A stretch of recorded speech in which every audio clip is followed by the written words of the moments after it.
lagi pedasnya, makanan makin tampol.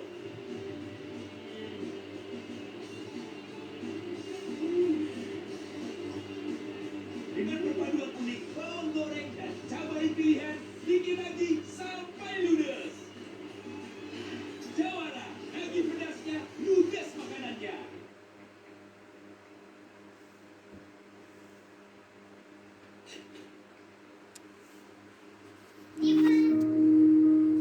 Kami hadir untuk menerangi duniamu.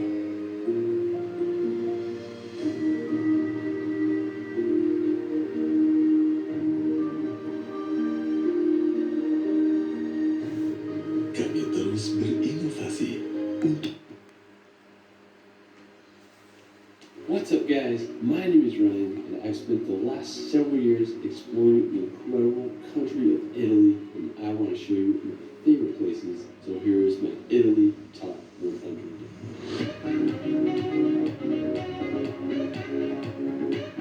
I have to say, there is no other country on earth that has as much history and natural beauty than Italy. From the seaside views of the Amalfi Coast to the jagged mountains of the Dolomites, Italy has it all. This video is going to be a long one, so I made timestamps of all the places in the description so you can jump around to your favorite destination. Let's start this video off on the island of Sardinia, with some of Italy's best coastline, pristine beaches, and the clearest water you've ever seen. Sardinia is the place to be. It's the second largest island in the Mediterranean, and there's just so much going on there. One of the most impressive places on Sardinia is the Donai Coast. It's 40 kilometers of coastline that's made up of massive limestone cliffs and secluded beaches. The Donai Coast isn't the easiest place to reach. Most places require a hike or a boat ride. When I was there, we rented a boat and jetted off to explore the coast. The main reason I wanted to go to Sardinia was to visit Cagliari. I think it's easily one of the most beautiful beaches in all of Italy. It has these massive pointy rock formations coupled with green cliffs and gated blue water. We anchored and immediately went for a swim, and the visibility was absolutely incredible. It's some of the best I've ever swum in. Another reason I wanted to go to Cagliari is because there's a sea arch where you can cliff jump. I sent a few jumps off, and it was just so much fun. I mean, there's no better feeling than sending a gator into the ocean. After Sardinia, we're going to head up to northern Italy to visit Lake Como. Now, looking at the base of the Alps, Lake Como is a sight to see. One of my favorite places on Lake Como is Verona. It's easily one of the most idyllic places I've ever been to. Verona was founded all the way back in the 8th century by local fishermen. I stayed several nights here, and it was such an enjoyable and relaxing time. I love walking around the village through all its cobblestone alleyways. There's a great plaza and an impressive church. Now, one of my favorite places I went to in Verona was its northern shore. There's restaurants and a little stone beach where you can watch the small waves rolling, accompanied by some of Lake Como's majestic swans. Another beautiful place on Lake Como is Bellagio.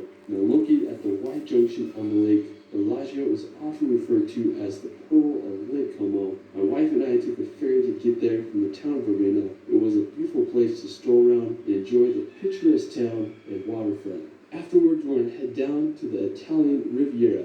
Now, also known as the region of Liguria, the Italian Riviera is a small crescent-shaped region that extends to France. The very end of the Italian Riviera on the Italian side is Cinque Terre. Now, Cinque Terre is made up of 5 seaside villages that date back to medieval times. Now, you can't drive to the town of Cinque Terre, but you can take a train from the town of Spezia. Now, the most northern and largest village in the Cinque Terre is Monterosso al Mare. Now, I say it's probably one of the less popular places in the Cinque Terre, but it's definitely worth a visit. It has a wonderful beach and incredible views of the Riviera. Now, the next village south is Vernazza. It's probably my favorite village on the Cinque Terre, and it has the only natural port of the 5 towns. It remains one of the truest fishing villages on the Italian Riviera. I was here in August, and I'll have to say it was freaking packed, so maybe come here, not during the summer months. Now, another one of my favorite towns on the Cinque Terre is Manarola. I really enjoyed walking around the town. You can get some great vantage points. Now, one thing I really liked about Manarola is that it had a great area to swim in. It was sheltered from the waves, and there are also rocks you can cliff jump from. Now, right next door to Manarola is Rio Maggiore. Now, it's the most southern town on Cinque Terre, and it's one of the more ideal locations to stay, offering a lot of options for housing, eating, and activities, which is hard to beat the color and vibes of these towns. Now, another one of my favorite towns on the Italian Riviera is Portofino. Now, this may be one of the most idyllic towns on the Italian coast. It's renowned worldwide for its picturesque harbor and has been a retreat for royalty and artists as far back as the 12th century. I tried to go here during the peak of the summer, but I got turned back because there was no parking. So once again, I definitely recommend coming during the less popular months or early in the morning. Regardless, it's a beautiful place that deserves a visit. Now, an amazing beach near Portofino is San Fruttuoso. Now, there's no road leading here. It can only be accessed by boat or an hour-and-a-half hike from Portofino. The cove features a 10th century abbey and a statue of Christ that is submerged 15 meters under the sea. After, let's head over to the iconic city of Venice. Venice is one of the world's most unique cities. There are no roads and just canals to get around. It's made up of 118 islands and they are linked by over 400 bridges. Venice was a major financial and maritime power during the Middle Ages, and today it's one of Europe's most popular tourist destinations. When you're there, you can take a ride down the canals on a gondola, or you can check out St. Mary's Square. It's a wonderful location. I hope you all can see. Afterwards, we're going to head over to Valdobia Dene. Now, located about an hour's drive from Venice, Valdobia Dene is a wine-growing region famous for making Prosecco white wine. The area is full of lush vineyards and rolling hills dotted with tranquil villages. One of my favorites is the village of Gia, located just a few minutes outside of Valdobia Dene. I mean, this region is just absolutely magical. Now, afterwards, we're going to visit Lake Garda. Now, located right between Venice and Milan, Lake Garda is the biggest lake in all of Italy. I drove around it and I could attest that it's absolutely huge. It's sandwiched between two mountains and home to numerous towns along its coast.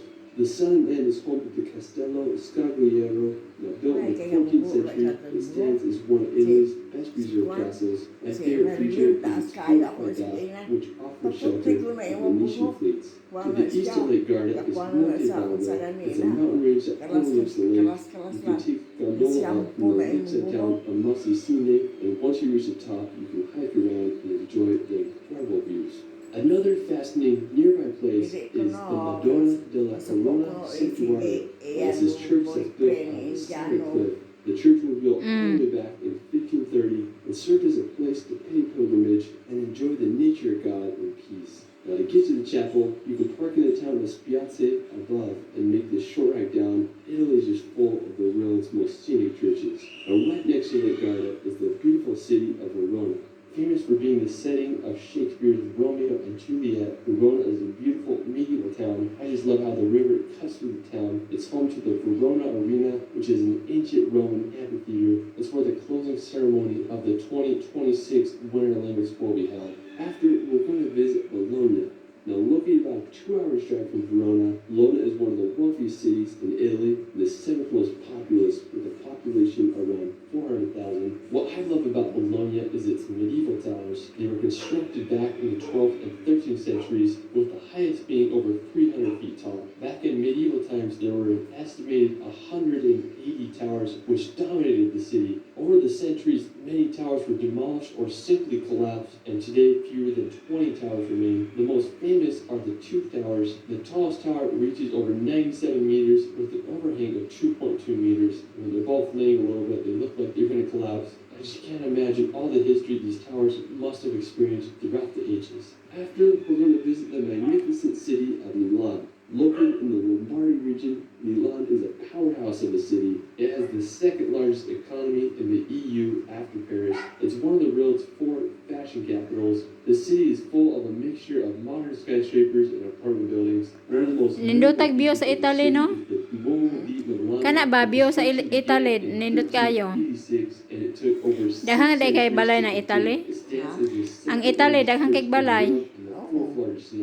I mean, that just blows my mind. If you want to go shopping, you can visit the oldest active shopping mall in the world that was built back in 1877. I just can't believe the dome glass. Dagko pa kay simbahan. We're going to head to Lake Maggiore. Now, located about a hour and a half drive from Milan, this is the second largest lake in Italy. Dool ra na day sila. In Switzerland. Lake Maggiore. O nya ang kanang Jerusalem.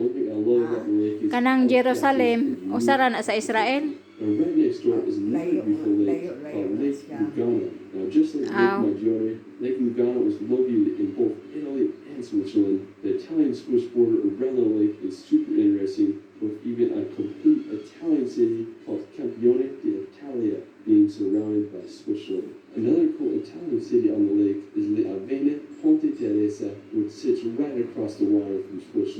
If you want to get a great view of the lake, you can visit the Siganola Peak, which offers incredible 360 views of the area.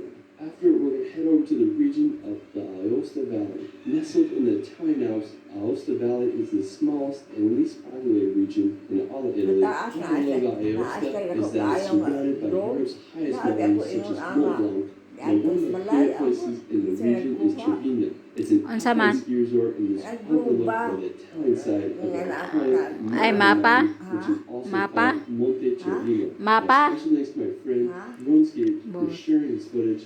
He has some of the best aerial films of Italy, and I'll link his channel in the description below. Now, what I love about Trevino is that the ski resort connects to Switzerland, so you can ski in 2 countries in one day. That's pretty awesome, if you ask me. Now, while we're still in the area, we're going to visit the Great St. Bernard Pass. It connects Aosta to the canton of Valais in Switzerland. Now, it's one of the most ancient passes in the Alps with a fascinating history. The pass was used as far back as the Bronze Age, and in 1800, Napoleon Bonaparte traversed it with over 40,000 soldiers. The pass is where St. Bernard dogs were trained by monks to find lost travelers. And it's fascinating to think of all the history that has taken place on this mountain pass. Another great mountain drive is the Stelvio Pass. Located in the Ortler Alps, the Stelvio Pass is the second highest paved road in the Alps with an elevation of 2,757 meters. During World War I, fierce battles were fought here between the Austro-Hungarian Empire and the Italian Kingdom. Today, the Stelvio Pass is a popular place for drivers to test their skills with over 75 hairpin turns. After, we're going to head over to the city of Tirano. Located about an hour away from the Stelvio Pass, Tirano is a tranquil town. The city is well known for being a departure point for the Bernina Express. This may be considered the most scenic train route in all of Europe. The train starts in Tirano and travels across Alpine passes into Switzerland. It's like the real-life Polar Express. I'd love to ride this train one day. Now, after, we're going to visit the Falaria Glacier. I have to say, this is one of the most beautiful glaciers in all of Italy. It's just absolutely massive and has a picturesque waterfall cascading down to the glacier below. After, we're going to head over to the region of Piedmont. Now, located at the foot of the Italian Alps, Piedmont borders France and Switzerland and is famous for its scenery, wines, and cuisine. Now, the capital of Piedmont is Turin. It's known for its Baroque architecture and nature landmark called Mole Antogliano, which towers the city skyline. Turin is also known as Italy's first capital city before the national headquarters were moved to Rome. Now, another really cool nearby place is Sacra di San Michele. It's located about 4